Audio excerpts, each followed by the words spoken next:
Grandma's Christmas sweater. It's supposed to be cozy, maybe a little ugly, and full of holiday cheer, right?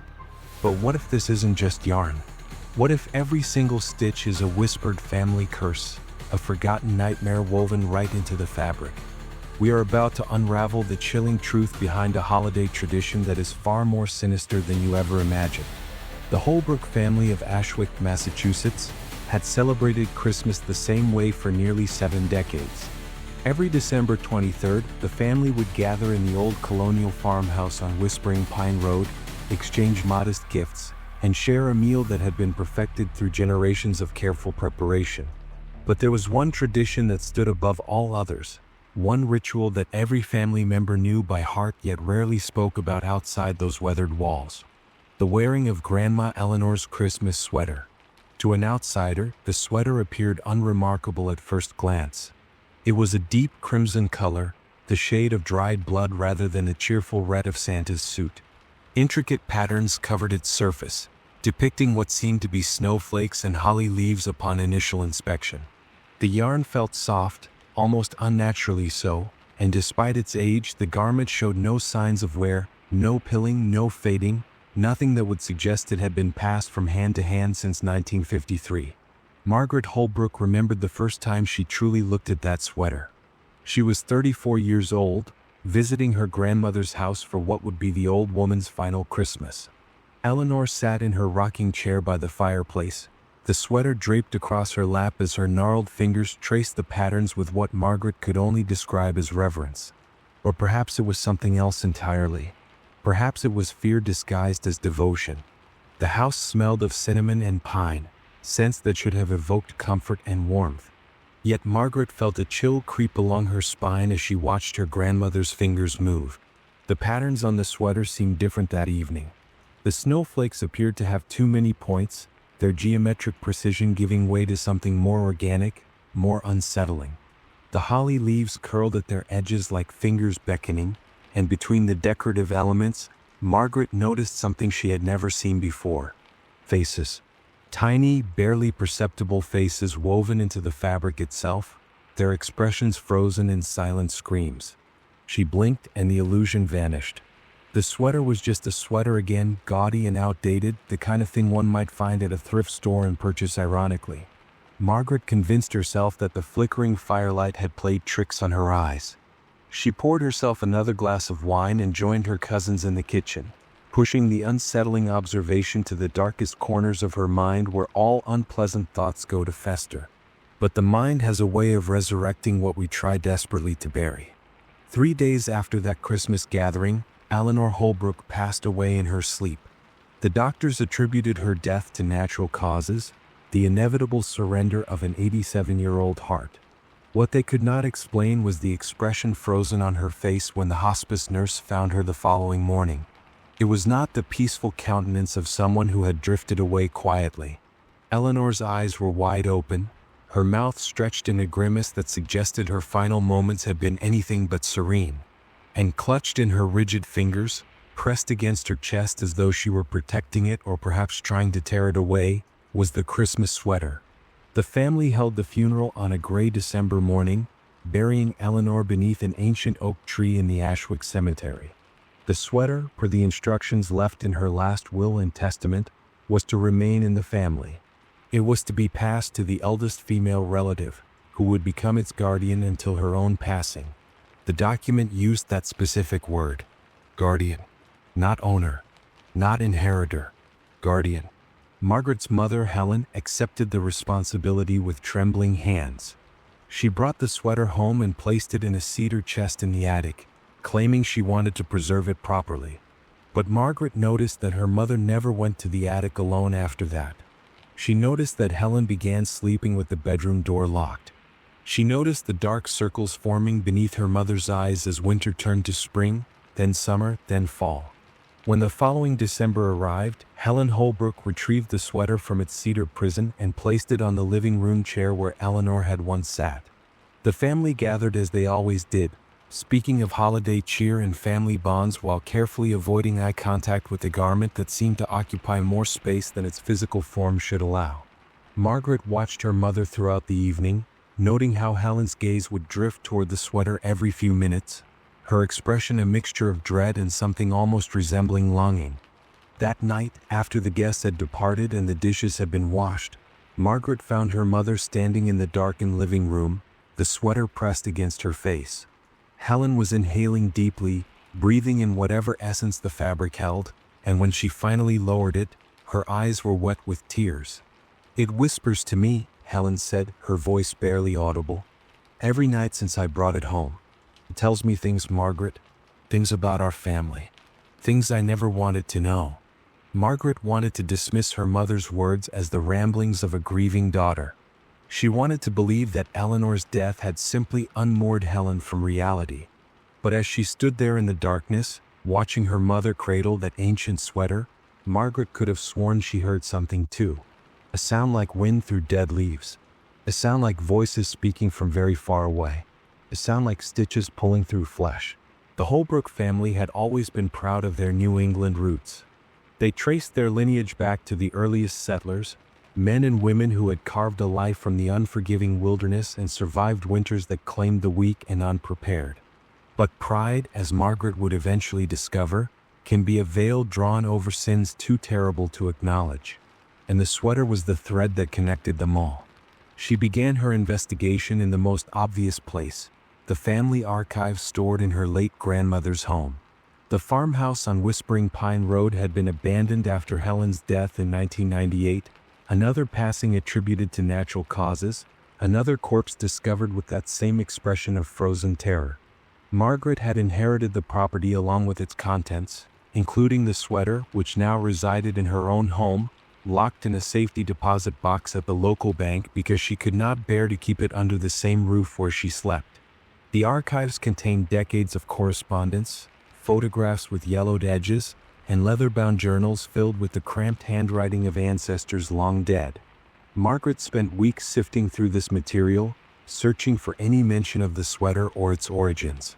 What she found instead were absences, gaps in the family record that coincided with specific dates and events. The first gap occurred in December 1952, exactly 1 year before Eleanor first produced the sweater. An entire month of journal entries had been torn from Margaret's great-grandmother's diary, leaving only ragged paper edges as evidence that something had once been written there. Family photographs from that period were similarly incomplete. In one image, a young Eleanor stood beside a Christmas tree, her arm extended as though wrapped around someone who was no longer visible in the frame. The other person had been carefully cut away, their presence erased with surgical precision. Margaret contacted her remaining relatives, hoping to fill in the blanks with oral history. Her cousin David, now in his 70s, provided the first substantial lead during a phone conversation that left Margaret unable to sleep for 3 consecutive nights. "There was another sister," David said, his voice crackling through the phone line. "Eleanor had a twin. Her name was Margot, and we were never supposed to talk about her. I only know because I overheard my mother whispering to my aunt once, when they thought all the children were asleep. They said Margot disappeared the winter of '52. They said she went out into the snow one night and never came back. A missing twin. A gap in the family record. And then 1 year later, a sweater that appeared seemingly from nowhere, becoming the centerpiece of every Holbrook Christmas celebration for the next 7 decades. Margaret knew she was assembling a puzzle whose completed image would be horrifying. But she could not stop herself from searching for more pieces. She visited the Ashwick Historical Society, requesting access to newspaper archives from the early 1950s. The librarian, an elderly woman named Mrs. Chen, led her to the basement where bound volumes of the Ashwick Gazette gathered dust on metal shelving. Margaret spent an entire afternoon turning brittle pages until she found what she was looking for. The headline was small, buried on page 7 of the December 24th edition from 1952. Local woman missing after Christmas Eve gathering. The article was brief, offering few details beyond the basics. Margot Holbrook, age 23, had reportedly walked into the woods behind her family's property during a winter storm and had not been seen since. Search parties had been organized. Prayers had been offered. But Margot Holbrook had vanished as completely as if the earth had opened up and swallowed her whole. What caught Margaret's attention was a single sentence near the end of the article. Miss Holbrook was last seen wearing a distinctive red garment, described by family members as a sweater she had been knitting in the weeks prior to her disappearance. Margot had been making the sweater, not Eleanor. The revelation recontextualized everything Margaret thought she understood about her family's holiday tradition. The sweater had not appeared mysteriously 1 year after Margot's disappearance. The sweater had been with Margot when she vanished, which meant that somehow, impossibly, it had found its way back to the family. Margaret returned to her grandmother's farmhouse that evening, determined to search for additional evidence. The house felt different in the darkness, its familiar rooms transformed into chambers of accusation. She climbed to the attic where the cedar chest still rested, empty now but still carrying the faint scent of the sweater that had occupied it for so many years. Beside the chest, she found a wooden box she had previously overlooked. Inside were more photographs, these ones never meant to be preserved in the family archives. They showed Margot Holbrook in various stages of her short life. A woman who looked exactly like Eleanor except for her eyes, which held a sadness that the camera could not conceal. The final photograph in the collection showed Margot sitting beside a fireplace, knitting needles in her hands, a half-completed red sweater in her lap. She was looking directly at the camera, and her expression was not one of holiday joy. It was the expression of someone who knew she was being watched, someone who sensed the approach of an ending she could not prevent. Written on the back of the photograph in faded ink were 3 words that would haunt Margaret for the rest of her days. She knows everything. The deeper Margaret descended into her family's past, the more she realized that the Holbrook name carried weight in Ashwick that went beyond social standing or inherited wealth. The family had been instrumental in the town's founding, and like many old New England families, their history was entangled with traditions that predated Christianity's arrival on these shores. Mrs. Chin at the Historical Society proved to be an unexpected ally in Margaret's research. The elderly librarian had lived in Ashwick her entire life and possessed a memory that archived information no book had ever recorded.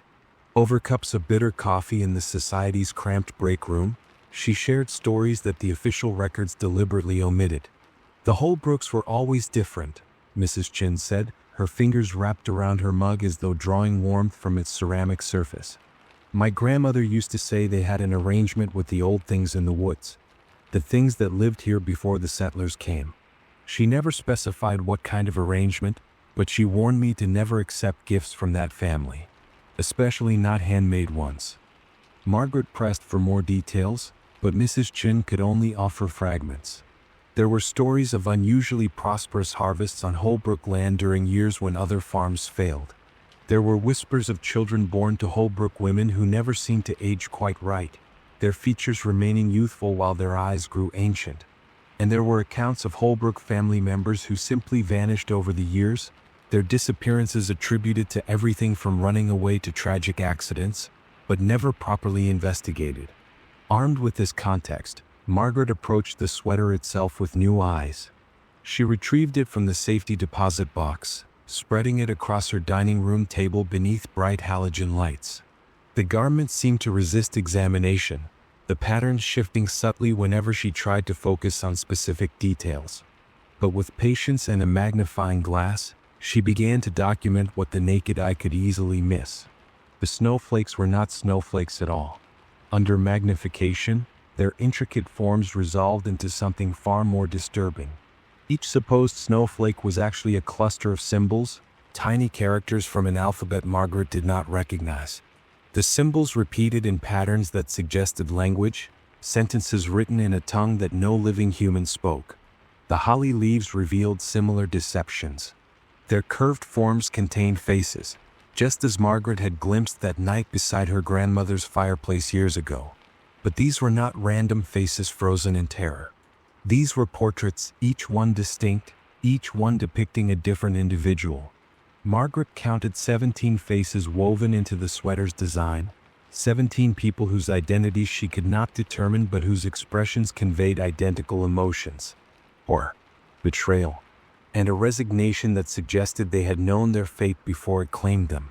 She photographed these details and sent them to a professor of folklore at Harvard, hoping for academic insight into the symbols. The professor's response arrived 3 days later, accompanied by a warning that Margaret chose to ignore. The symbols you've documented appear to be consistent with a binding language used in certain pre-colonial practices, the professor wrote. These practices involved offering human essence to territorial spirits in exchange for protection and prosperity. The binding language was woven into physical objects that would serve as vessels for the captured essence. I must strongly advise you not to wear or handle this garment directly. Some bonds, once forged, cannot be broken without consequence. Margaret read the email several times, each reading intensifying the chill that had settled into her bones. Human essence, captured, bound into fabric through an ancient language of sacrifice. The sweater was not simply cursed. The sweater was a prison.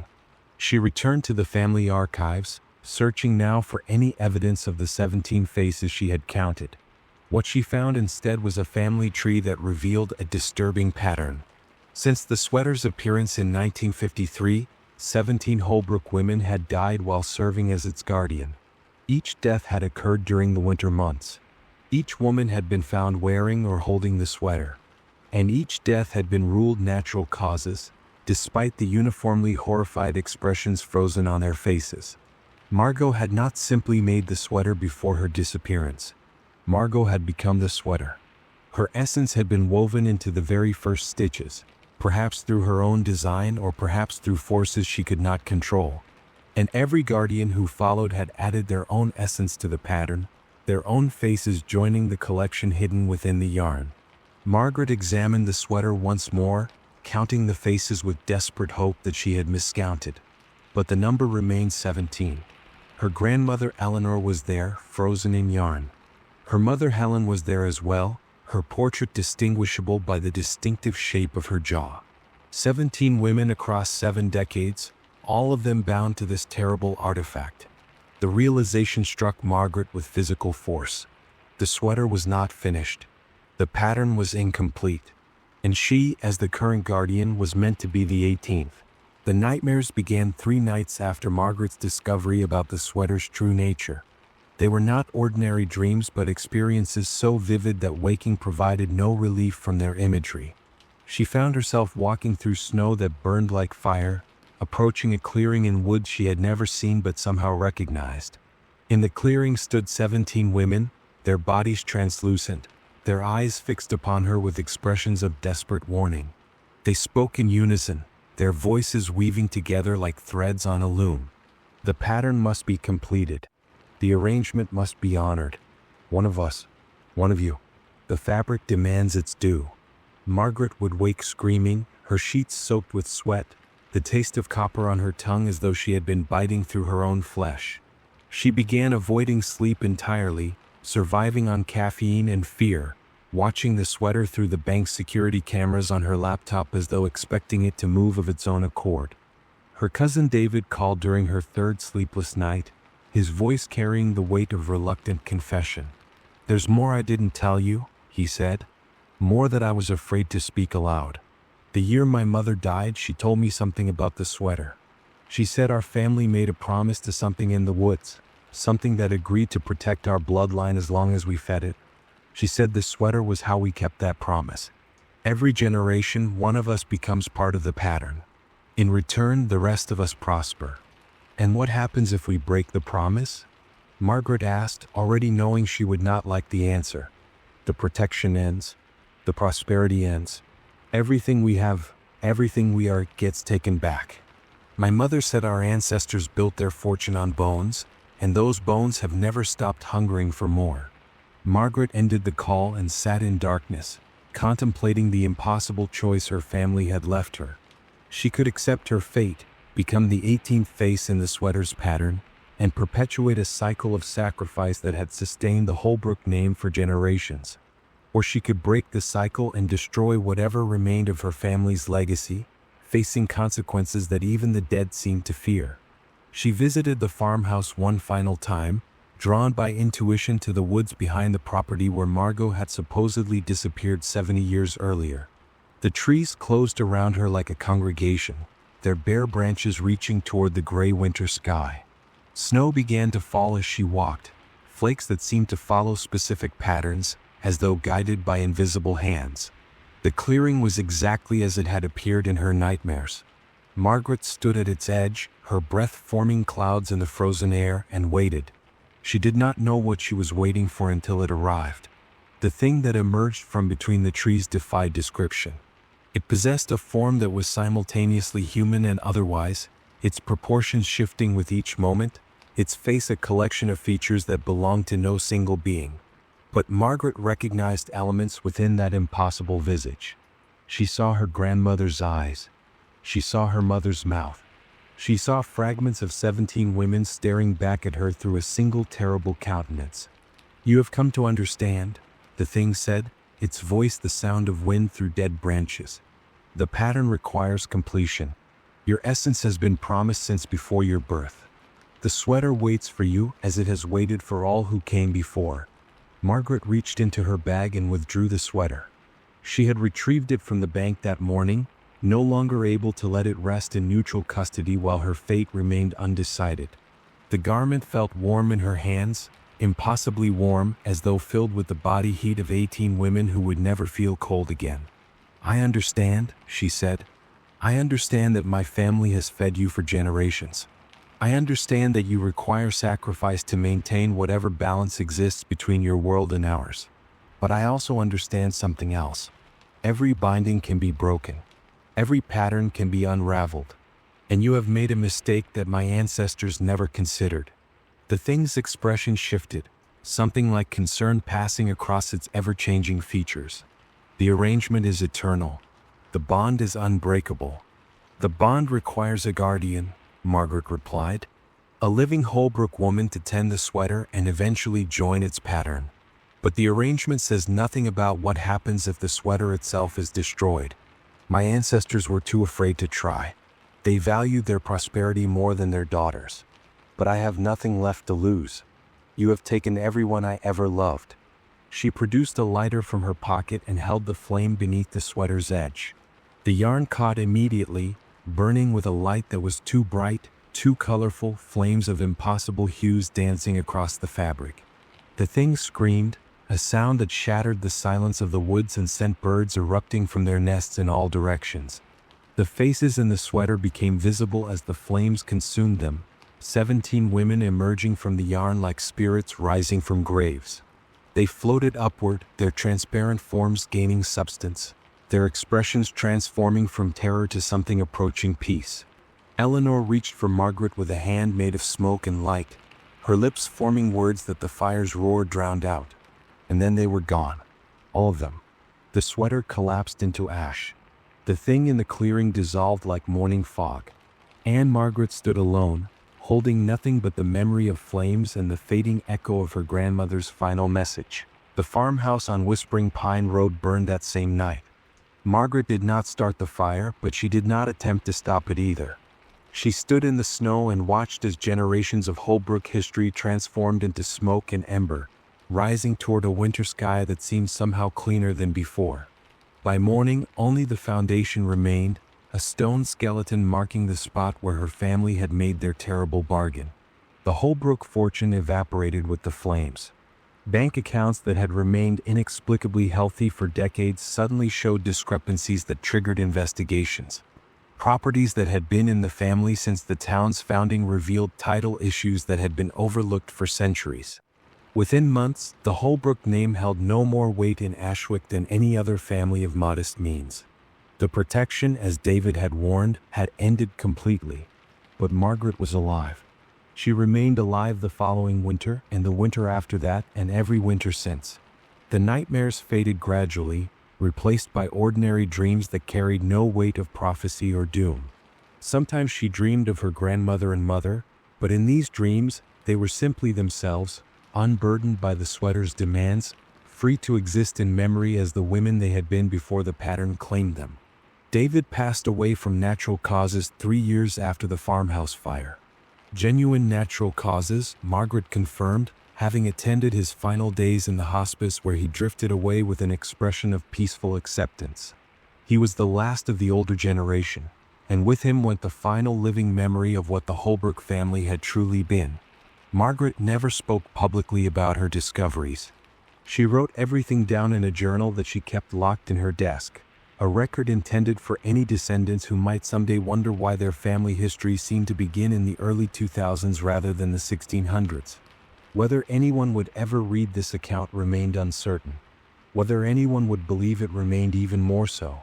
But she often thought about what her experience meant in broader terms.